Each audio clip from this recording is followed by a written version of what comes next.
arthritis in her body to this day. And I've had people that had blown eardrums come in. I didn't know anything about them until I started picking up on it vibrationally. And then in a session, their hearing's restored. Or in a session, a knee that's been injured for years is healed. I had a dog, my dog, that I did a clearing on, and she had this tumor. It was like about the size of one of those big bouncy balls that you can get and play with. And I was concerned about it. And it was kind of funny because it was a lesson how we can be so good at assisting others and like, it's not real. Just, hold your focus. And then when it hits us, you're like, oh crap, there's a freaking tumor in my dog's neck, and I was kind of freaking out for about 30 minutes. And then I was like, wait a minute, I need to go meditate about this. So I got still, I was quiet, and Source just kind of has a sense of humor with me and was like, do you not remember you're a healer? Like, you can totally take care of this.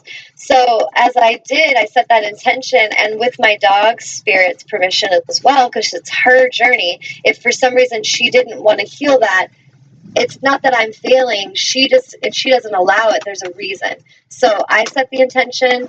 My animal spirit sets her intention, and together we cleared that, and there's no tumor left. My whole household was blown away by that. But that's a perfect example of that there is no spoon. Like, that tumor or that so-called solid thing, it's not as real as we think. So as we focus on the healing, it dissolves and it fades away. Just as much if we're focusing on our dreams, what we want to manifest, they're not solid unless we're focusing. If we're keeping our focus and we're calling it forth, we're visualizing, we're expecting the miracle, it comes to us very swiftly.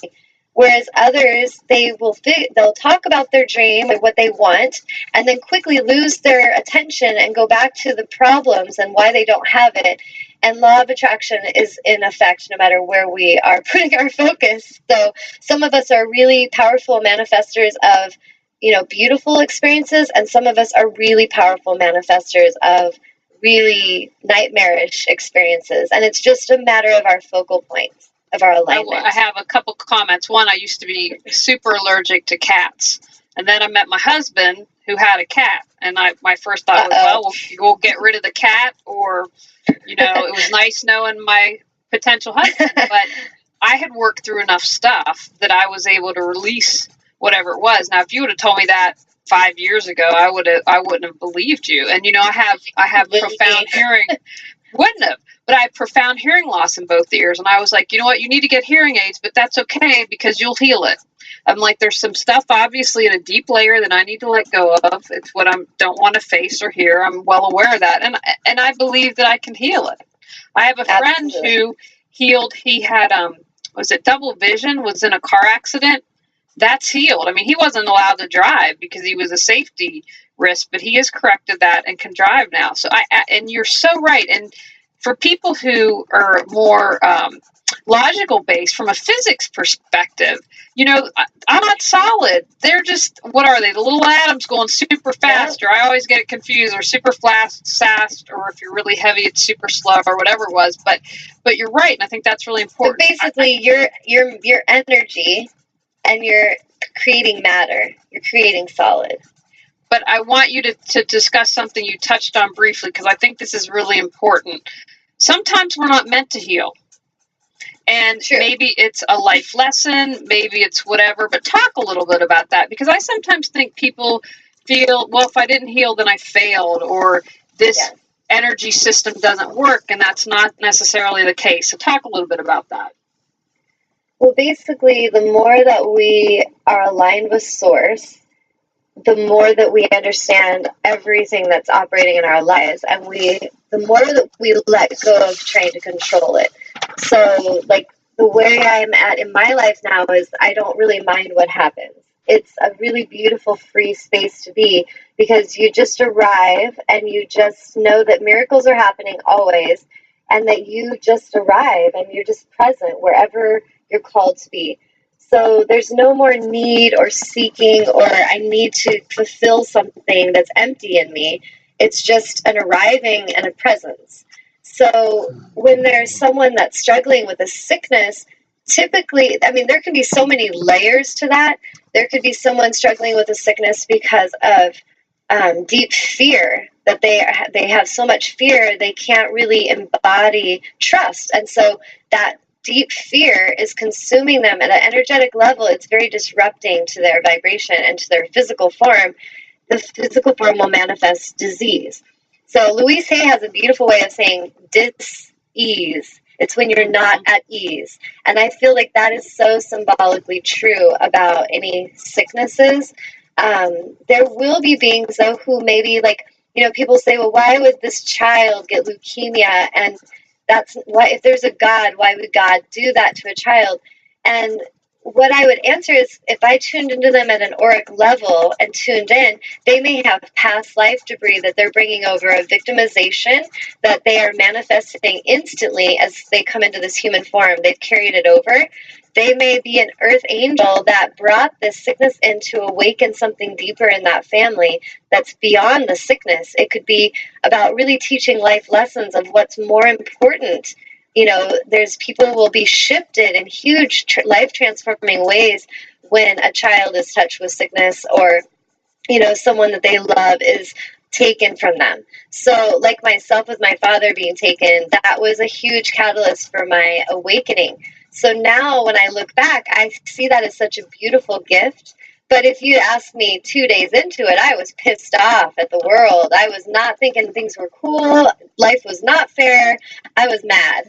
But that anger had a beauty, because that anger ignited truth in me. I was not going to tolerate bullshit anymore. I was ready for truth. And so it was like a beautiful catalyst for me to shift and no longer just settle for whatever was told to me. So I was no longer feeling this safety, even though truthfully I never felt safety through all that belief system.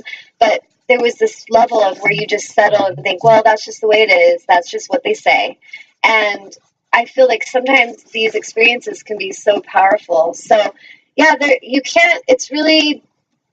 it's not a wise thing to judge another's journey, because every one of us have our own life lessons and why we're moving through something. If we feel we're worthy of healing, we absolutely will and can heal.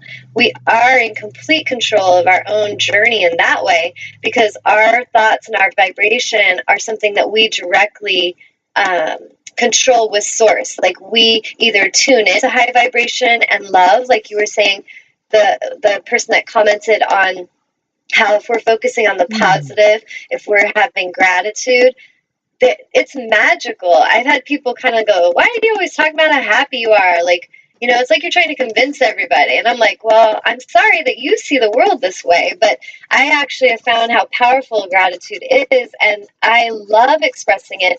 And when I express my gratitude, it's a magnetic draw of more beauty and more abundance and more wonderful opportunities will find me, because I'm in that vibration. So really, we have a choice. Even if we were sick, something so-called wrong in our life situation is not as we wished it to be, like we know it could be better.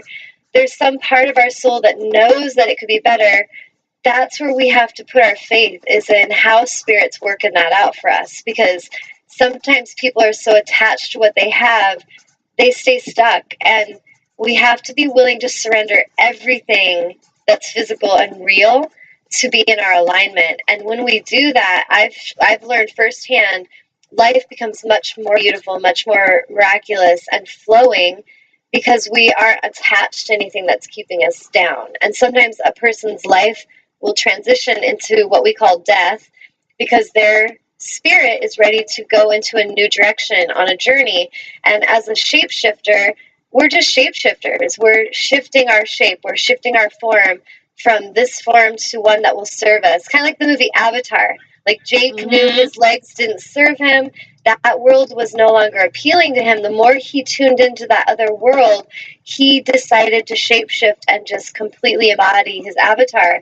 And that was a new journey for him. So that's very much what it's like for us as humans when we choose to leave our form. There's a higher reason for it. Great analogy. We have a couple questions here on chat and a comment that I want to get to you, Tanya. Kat says, yes, the prove it attitude is ingrained in my being. And time again, I surrender to embracing this wisdom. Tanya shines her light and reveals truth in her gentle and loving manner, imparting theories and practices of abundance, the power of meditation and healing. I experience firsthand that I can't deny and am continuously vindicated by your genuineness. Now, we've got a question from Kent who wants to know, how do you know if you need a clearing and what will it do for you? Well, I personally feel that every human, every animal on this planet could benefit from a clearing, and it's not like something that we do once and then we're just I'm good. You know, I've had people think that they come in. It was actually good because I'll listen to what my clients have to say, and they teach me so much from their own perspective. I had a woman who had been coming to see me in meditation and then for a clearing, and she was frustrated and just like, Tanya, like, when am I going to just get this? Like, when am I going to just always be in alignment? And she's like, I just feel like I'm not succeeding at this. And I just started laughing, like in a playful laughter, not like, you know, celebrating that or suffering. But I was just like, oh, no, no, no. Like, this is your journey. Like, this will always be your journey. And you will always be continuously tested and brought energy to stay in your alignment and choose it and to clear away that which isn't serving you. This is the journey. And so meditation, if people are seeking it from like a fast food, I want to drive through and get some meditation to go away, they're going to really be frustrated because they think, oh, I'm just going to go and take a few workshops and then I'm going to be awesome. But really, it's not about taking a workshop or reading a book or going and getting a healing. It's about putting this into practice. It's a daily practice where I look at auric clearings as something kind of like if you go get your teeth cleaned, you're preventing something further from developing. You're clearing out, you know, bacteria and things that could cause damage to your teeth. A clearing is clearing your debris of your soul, which will help you function in a much more beautiful way, in a more efficient way. If you look at your body like an instrument, it's helping you fine-tune your instrument so that you can, you know, play the most beautiful music. You can really fulfill your life's mission with greater ease. So I look at it in a sense of preventative as far as disruptive energies taking us over, as well as clearing things that need to be addressed so that we can go into a higher vibration. So everyone absolutely benefits from clearings. They're just as powerful in person as they are remotely. You can do them by yourself, or I've done them in groups. It's the intention, it's the connection with the higher conscious beings, and it's really hearing what they say and putting it into effect. So like if I had told Julie the messages that they gave me and she doesn't do anything with them, she's just like, awesome, on to the next show. Then that's not as efficient as if she actually journaled that and she listened and she starts putting those into practice. Then she will learn from her experience the results of that. She'll see confirmation that her angels brought her really great advice and that she listened and heeded their advice. So therefore her journey now is flowing more beautifully. If she ignores that, that's fine, but she'll still struggle. She'll still have the same issues and drama until she hits another wall where it's like a breakdown moment or I'm really stressed out moment.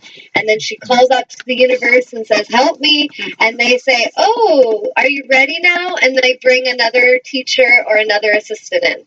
So really everyone would benefit. And this healing work, I feel, has been here for a long time, but it's really coming into the light now where we're starting to understand how much it can help humanity and how much it will help humanity. Excellent. I think well said. Now we've got another question here on chat from Bean. He asked, how can we block energy from those who are close and love us if we cannot create distance? So I understand that to be, does that make sense? Yes, and that's a really great question. That's actually something that it comes down to boundaries again. So many of us, when we're living with beings that are of a lower vibration, first you need to ask yourself, why are you? Because it is your journey and you've attracted this to you for a reason. So sometimes, like with myself when I was younger, I was the saver. I had to go save people. I had to go and like fix and help them be better, or I needed to be saved because of the victimization in myself. And now, even though I'm assisting others, I don't look at it as saving them or that they need me to save them. It's a total shift. So if you're in a relationship where you feel what is it that you're there for, and why are you being put through these lower vibrational experiences, this shift that we're moving through in consciousness is all about self-love. And so it seems like we've been taught and conditioned to believe